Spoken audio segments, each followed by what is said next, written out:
vous parler du moment de la dialyse dans la science cardiaque. Alors, je vais vous parler de ce que je connais, c'est-à-dire la science cardiaque aiguë et la dialyse dans les situations aiguës. Je ne vais pas vous parler de la dialyse dans la science cardiaque chronique et de la science rénale terminale, parce que ce n'est pas mon métier, j'en serais bien incapable.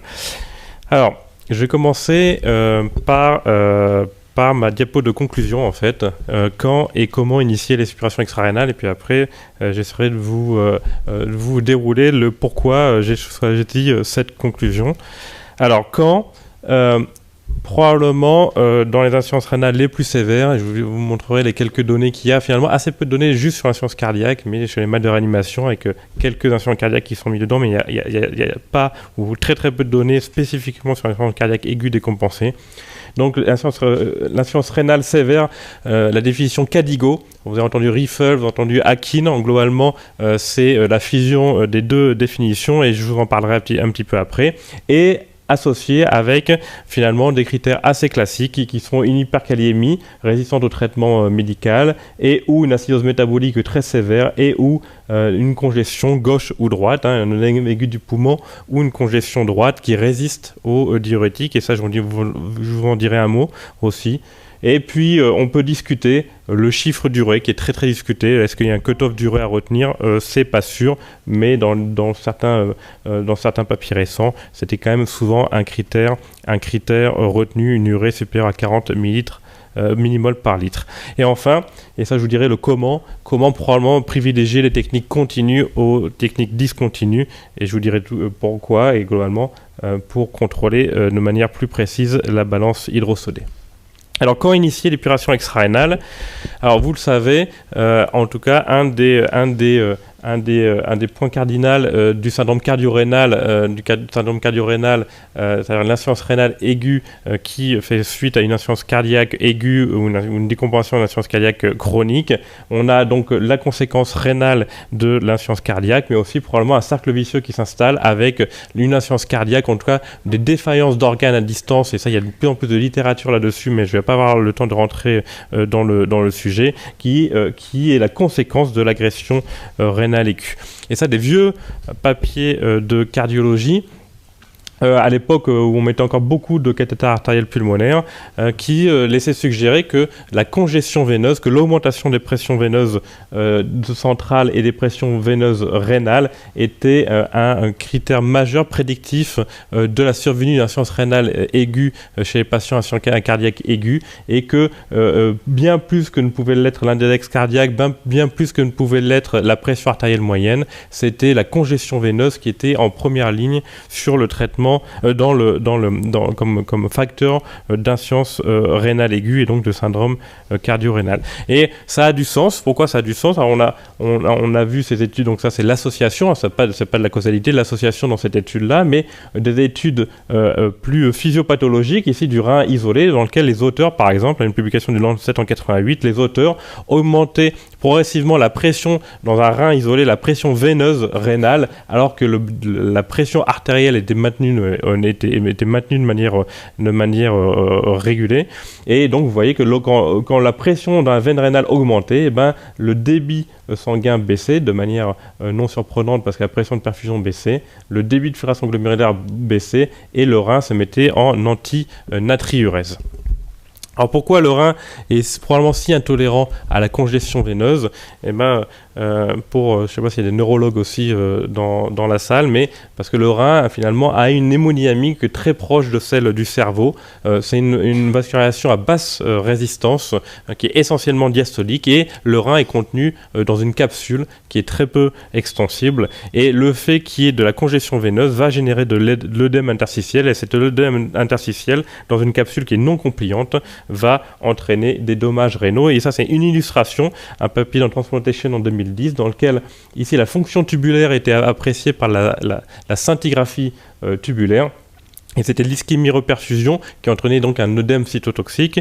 Et vous voyez que au fur et à mesure, dans le rein de souris qui avait subi une ischémie-reperfusion, la fonction tubulaire se voyait altérée dans les jours qui suivaient qui suivaient l'ischémie-reperfusion, alors que chez les souris sur lesquelles le rein avait été décapsulé, ces phénomènes d'ischémie-reperfusion n'étaient pas retrouvés, qui laissent à penser donc que la capsule a un rôle important dans la physiopathologie de l'œdème rénal et ce que les auteurs appelaient le syndrome compartimental rénal.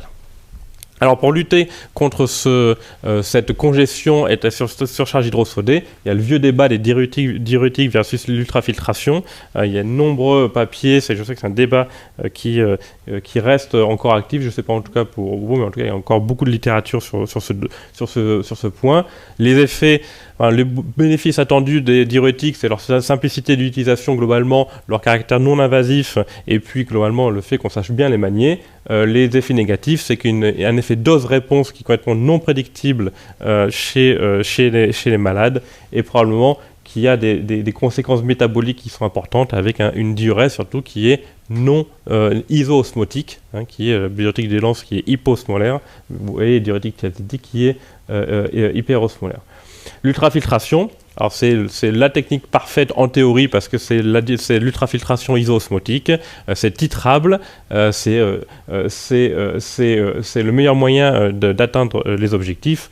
Les inconvénients, c'est le caractère bien sûr invasif et la nécessité souvent d'une anticoagulation. Alors il y a eu de nombreux papiers sur diurétique versus ultrafiltration, certains qui suggéraient un bénéfice de l'ultrafiltration versus les diurétiques. Ceux-là ont été critiqués du fait du caractère souvent non optimisé de l'administration des diurétiques versus le bras ultrafiltration, et d'autres qui ont montré des effets complètement inverses, ici CARES, c'est-à-dire globalement pas de bénéfice potentiel, pas de bénéfice objectivé d'ultrafiltration versus des diurétiques, voire plus d'effets indésirables, et notamment plus d'effets indésirables rénaux avec une élévation de la créatine plasmatique plus importante dans le groupe ultrafiltration. Et là, à l'inverse, la critique a été faite, c'est probablement le caractère non optimisé de l'ultrafiltration, une dose fixe à 200 ml par heure pendant plusieurs dizaines d'heures, qui fait en fait perdre le bénéfice évident de l'ultrafiltration, c'est son caractère titrable, versus des diurétiques qui étaient bien administrés. Et donc, globalement, jusqu'à présent, il n'y a pas de bénéfice attendu pas de bénéfice objectivé de l'ultrafiltration versus les diurétiques quand on randomise des patients d'insuffisance cardiaque aiguë sur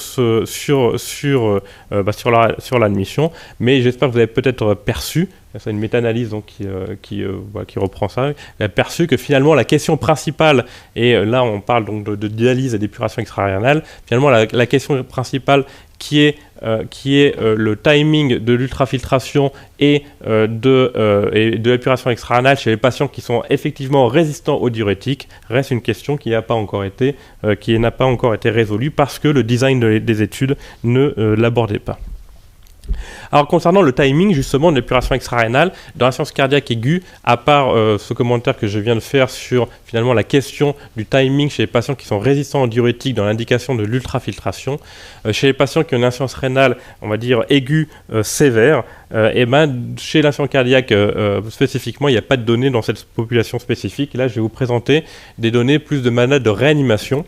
Alors, de malades de réanimation, certes, ils n'ont pas d'insuffisance cardiaque, ils viennent rarement uniquement pour une insuffisance cardiaque, bien que ça arrive parfois, mais ils ont très souvent quand même une insuffisance cardiaque associée à leur défaillance multiviscérale. Ils ont très souvent une dysfonction vasculaire et cardiovasculaire.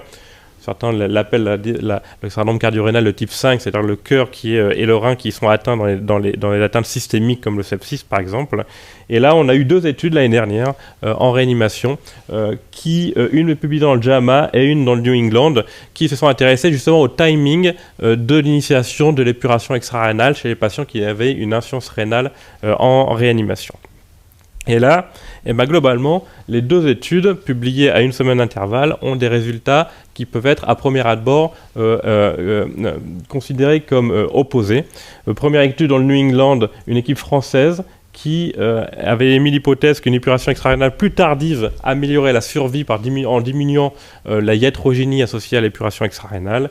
L'étude était négative. Une autre étude par un groupe allemand une étude cette fois monocentrique à la différence de l'étude française, qui essentiellement chez les malades post-chirurgicaux et post-chirurgicaux cardiaques, de chirurgie cardiaque, elle mettait en évidence une différence de survie chez les patients qui étaient épurés précocement versus ceux qui étaient épurés plus tardivement, une différence, vous voyez, importante, 40% versus presque 60% de mortalité dans le groupe tardif.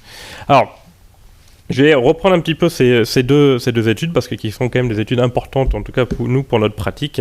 Et d'abord, l'étude Akiki et l'étude Hellin, je vous l'ai dit tout à l'heure, les deux, le caractère précoce ou tardif, était essentiellement basé sur la définition Cadigo de l'insuffisance rénale aiguë. Alors, je ne sais pas si vous êtes familier avec ça.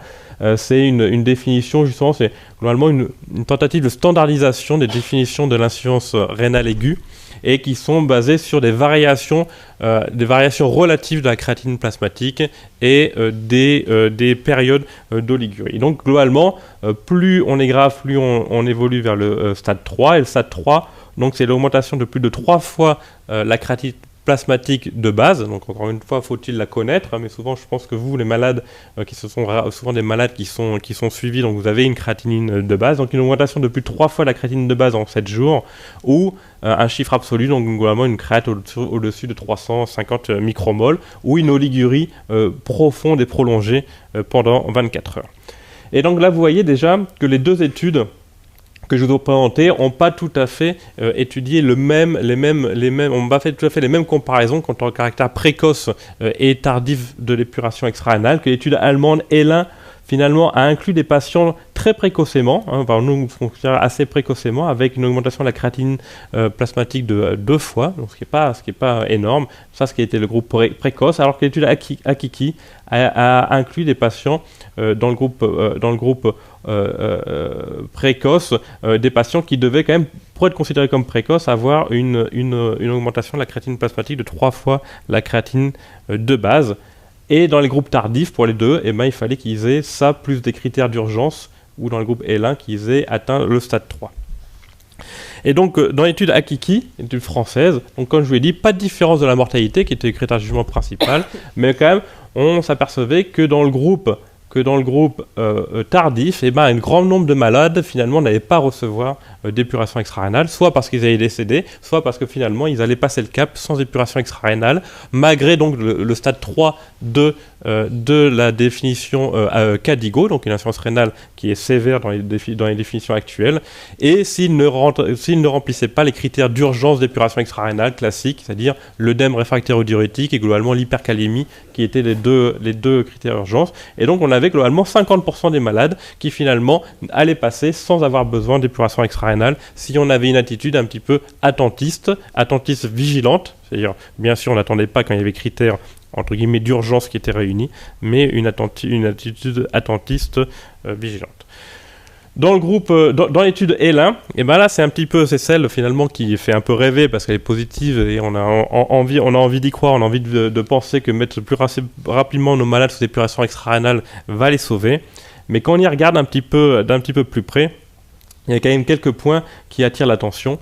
Tout d'abord, finalement, tous les patients ici devaient être, c'est pas le même design que l'étude Akiki. Ici, tous les patients, quand ils rencontraient le stade 3 de la définition de l'insuffisance rénale aiguë, étaient branchés en épuration extra-rénale. Donc finalement, la quasi-totalité des patients recevaient in fine l'épuration extra-rénale. Ce n'était pas une étude attentiste, les auteurs se sont dit, de toute façon, on va les épurer. On va voir si les épurer très précocement versus un peu moins précocement va impacter la outcome.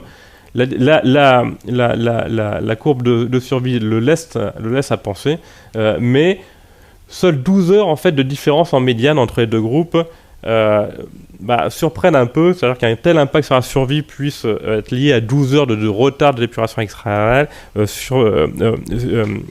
surprennent un petit peu. Et puis surtout, quand on regarde les supplementary files, on voit que les auteurs ont voulu explorer l'impact de l'épuration extra-rénale sur la clairance de cytokines, et ils rapportent justement la clairance de cytokines, l'interleukine 6 et l'interleukine 8, et dans le groupe tardif, épuration extra-rénale tardif versus le groupe précoce, on voit que le groupe tardif avait des cytokines d'inflammation plus élevées que dans le groupe précoce. Ici, early, vous voyez, à J1, donc de l'épuration extra-rénale, quasiment 3 fois moins que dans le groupe tardif, et pareil pour l'interleukine 6.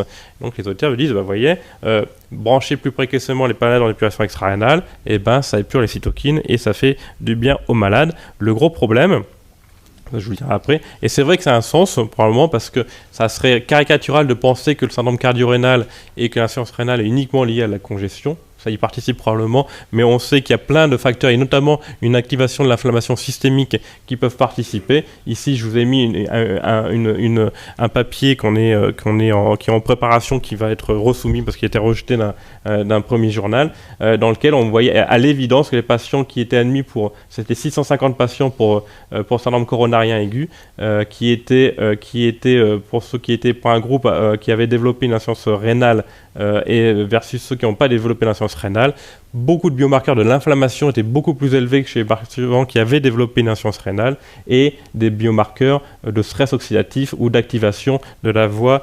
du NO. Et pourquoi finalement ce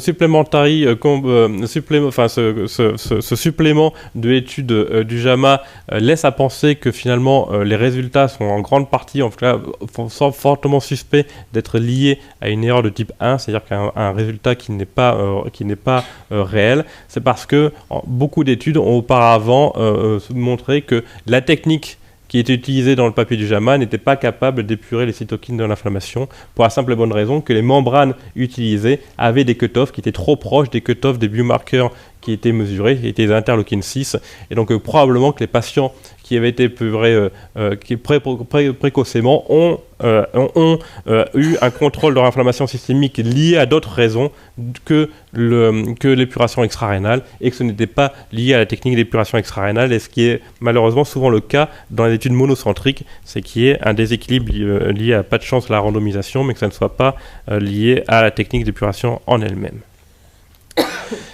Alors maintenant qu'on a dit ça, la technique comment épurer les patients. Et là, je vais juste dire un mot sur les techniques qu'on utilise, et notamment l'opposition, en tout cas les positions qui étaient historiques un petit peu entre les techniques convectives et les techniques diffusives. Alors pour ceux qui ne sont peut-être pas familiers, ceux d'entre vous qui ne sont peut-être pas familiers avec les techniques d'épuration extra-anale, l'hémofiltration, c'est une technique convective, hein, globalement c'est le café. C'est la machine à expresso, c'est la pression hydrostatique qui pousse à travers une membrane, et tout ce qui est de taille inférieure au port de la membrane va passer de l'autre côté. Ça, c'est la convection, c'est l'hémofiltration, versus la dialyse. La dialyse, c'est la diffusion, c'est la tisane ou le thé, c'est-à-dire que c'est la gradient de concentration de part et d'autre de la membrane, ici de votre sachet, qui va faire l'épuration des petites molécules du patient vers le dialysa, ou à l'inverse, le passage du dialysa vers le patient, comme le bicarbonate par exemple, ou le sodium parfois. Et donc, il y a eu une opposition entre ces techniques, convectives versus diffusives, et cette opposition maintenant elle est globalement dépassée parce qu'on sait qu'on peut utiliser des techniques convectives ou diffusives dans n'importe quel cas, ça ne fait pas une grosse différence finalement, et ce qui fait réellement la différence, c'est la façon de l'appliquer, c'est-à-dire intermittent, prolongé ou continu. On peut faire de la dialyse continue, on en fait de plus en plus, on peut faire de l'hémofiltration intermittente sous réserve d'utiliser de haut débit, mais c'est le caractère intermittent, prolongé ou continu qui importe beaucoup plus que la technique physique d'épuration. Et quand on parle d'intermittent, ici je parle à beaucoup de néphrologues, et j'ai peu de doute que vous allez être d'accord. Quand on parle d'intermittent, et quand il est question justement d'ultrafiltration et de faire perdre du poids aux malades, il est assez facile à comprendre qu'en 4 heures et en 24 heures, il est plus difficile de faire perdre le même poids, ou alors si on le fait, essayer de faire perdre 4 kg ou 6 kg en 4 heures, le risque qu'il y ait une hémoconcentration, une hypovolémie, même transitoire, versus faire la même technique de déplétion sur 24 heures est beaucoup plus importante. Et là, je vous ai mis un exemple de variation de l'hématocrite, et en reflétant les variations de la volémie des patients pendant une séance d'épuration extra-rénale intermittente de 4 heures. Vous voyez une hémoconcentration qui apparaît en paire séance et qui met plusieurs heures à être corrigé du fait du refilling, donc le repassage de l'eau du secteur interstitiel vers le secteur plasmatique dans les heures qui suivent la séance. Et donc, si un des buts est de faire perdre du poids de l'eau aux malades, et ben, la technique continue, clairement, sera beaucoup plus titrable et beaucoup plus efficace que la technique intermittente qui sera, si les objectifs sont élevés de déplétion, associée forcément à des phases d'hypovolémie qui peuvent avoir des conséquences, et ça on ne va pas rentrer dans à la fois pour le rein et pour le cœur. Alors en pratique, comment on fait ? Eh ben, plus que la technique, je vous ai parlé de diurétique versus ultrafiltration et ce débat, et ben, la question qui n'a pas vraiment été encore posée, c'est surtout quels sont les objectifs de déplétion hydrosodée et comment on atteint ces objectifs-là. Et il est clair que la vraie question et la vraie problématique, c'est les patients résistants aux diurétiques, combien de temps et quelle stratégie on attend avant de proposer une technique d'ultrafiltration. Et une fois que l'ultrafiltration est appliquée, quels sont les objectifs et comment on guide la déplétion, et qui est une question là pour laquelle le temps imparti était trop court, mais qui est une question vraiment compliquée. Quels sont les objectifs de déplétion des patients, mais probablement qu'il faut avoir des objectifs assez agressifs chez les patients à insuffisance cardiaque aiguë, bien sûr, rechercher une discrète hémoconcentration. Et ensuite, quelles sont en pratique les autres indications. Donc, je vous l'ai dit tout à l'heure dans la diapositive d'introduction, celle que je vous proposais. Récemment, une des indications quand même qui reste quand même majeure, et notamment chez les insuffisants cardiaques, qui ont souvent des médications qui peuvent entraîner des élévations de la calémie, des IEC, des médicaments anti-aldostérone, etc. Un groupe d'experts s'était réuni, dont j'avais la chance de faire partie l'année dernière, en essayant de proposer des recommandations quant à la gestion de l'hypercalémie, et notamment chez ces patients insuffisants cardiaques. Et une des premières conclusions qu'on a vite mis en avant, c'est que les données étaient quasiment inexistantes. Le traitement de l'hypercalémie et les stratégies de gestion de l'hypercalémie sont très très pauvres dans la littérature. Et donc ce que je vous présente sont ici essentiellement des données d'experts, qui sont finalement des données basées sur les études physiologiques et puis sur l'expertise du groupe. Et donc globalement, ce qui était proposé, c'était avec ici, vous voyez une timeline, les patients qui arrivent avec des traitements médicaux en fonction du degré de l'hypercalémie, les traitements médicaux, et que la dialyse était proposée chez les patients en première ligne qui étaient CADIGO stade 2 ou 3, basé en partie sur les études dont je viens de vous parler, et j'ai mis en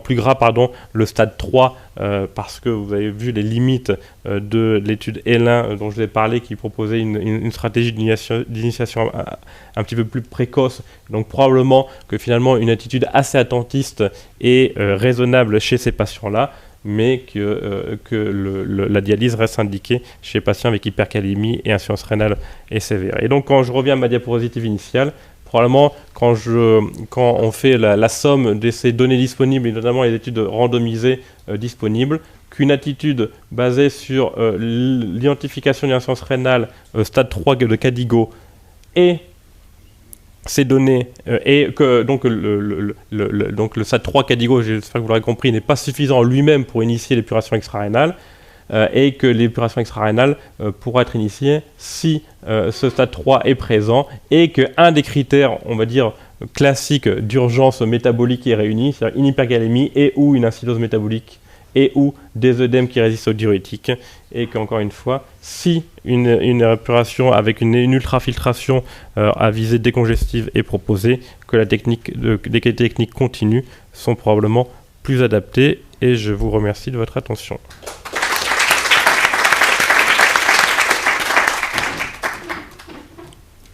Merci beaucoup. Alors, des questions dans la salle? Oui? Une question sur la notion d'insuffisance rénale ischémique à tension normale des patients hypertendus chroniques. Est-ce que vous pensez du rôle potentiel de ce mécanisme dans la négativité des études sur l'hémofiltration. Je veux dire, est-ce que, comme on a progressé en réanimation vers les dialyses, vers l'hémodialyse, vers l'hémofiltration, pardon, c'est en partie pour éviter les atomes potentiels. Or, je me demande dans quelle mesure la normalité de la tension est toujours une tension normale d'un patient hypertendu chronique. Je sais pas si alors je pense, c'est-à-dire en gros, est-ce que la normotension, une tension qui est a priori normale, exclut formellement une hypovolémie ou une part hémodynamique à l'insuffisance rénale? Alors la question, à cette première question est clairement non. Clairement, les patients peuvent être normotendus avec des résistances vasculaires très élevées, être hypovolémiques et avec une activation du système rénine-angiotensine, l'aldostérone, etc., qui peut altérer l'hémodynamique rénale. Et l'absence d'hypotension n'exclut absolument pas l'absence d'hypovolémie. Et la deuxième réponse, la deuxième partie de la réponse, ça serait probablement que ça serait très réducteur de considérer que l'insuffisance rénale est de cause essentiellement hémodynamique. Hein, c'est un facteur aggravant, clairement. On ne peut pas surajouter des épisodes hémodynamiques à l'insuffisance rénale, mais que l'insuffisance rénale est probablement, que ce soit dans l'insuffisance cardiaque ou chez la plupart des malades de réanimation qui ont un syndrome inflammatoire systémique, et de causes autres, principalement qu'hémodynamiques et notamment endocriniennes et inflammatoires. Je ne sais pas si ma réponse est claire. Encore une question? Oui. Oui. Vous avez dit que l'hypervolémie, je pense que c'est plus grave quand il y a l'hypervolémie et quand on commence la dialyse précocement. Est-ce que ce groupe-là, c'est pas le groupe qui a un facteur de risque un peu grave pour lequel vous remplissez trop, après vous êtes obligé de commencer la dialyse? Est-ce que c'est pas le groupe qui est plus fragile? Alors, en effet, alors, dans l'étude ELA, par exemple, une des principales indications de l'épuration extra-rénale était la surcharge. Le problème, c'est que la gestion de la surcharge hydrosodée, et notamment la gestion de l'ultrafiltration, n'était pas décrite, n'était pas protocolée. Donc ça, c'est un vrai problème. C'est qu'il est très difficile de savoir finalement dans quelle mesure la balance hydrosodée et cette partie congestive a été contrôlée, justement. Et parce que les objectifs à atteindre sont compliqués, parce que l'hémodynamique est compliquée, et donc c'est difficile d'avoir, et d'ailleurs on voit bien dans les études qu'on fait l'ultrafiltration, finalement souvent il y avait des débits d'ultrafiltration qui étaient assez fixes, et ce qui est aussi complètement non adapté. Donc en fait c'est très difficile de gérer la balance hydrosodée et de gérer cette part congestive. Voilà, on sait en tout cas que c'est un facteur probablement aggravant de l'insuffisance rénale chez les patients qui ont une insuffisance cardiaque aiguë. On sait que d'avoir une balance hydrosodée positive, c'est très nettement associé à un pronostic péjoratif chez les malades de réanimation et chez les malades insuffisants rénaux aigus. Toujours la question de l'œuf et de la poule, c'est-à-dire est-ce que c'est la conséquence parce que ces malades sont plus graves, ils ont plus d'antinatriurèse, ils ont plus de remplissage, ou est-ce qu'il y a un facteur de causalité qui est présent? Il y a des études observationnelles qui suggèrent fortement quand même qu'il y a une causalité, en tout cas qu'il y a un facteur participatif de la congestion à la survenue de l'insuffisance rénale aiguë.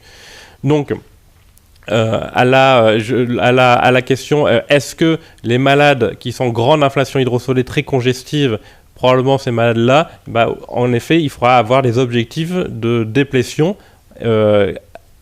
qui sont ceux que vous vous fixerez. Je peux pas répondre auxquels. Diurétique et rapidement ultrafiltration. En effet, si les malades sont considérés entre guillemets comme résistants aux diurétiques.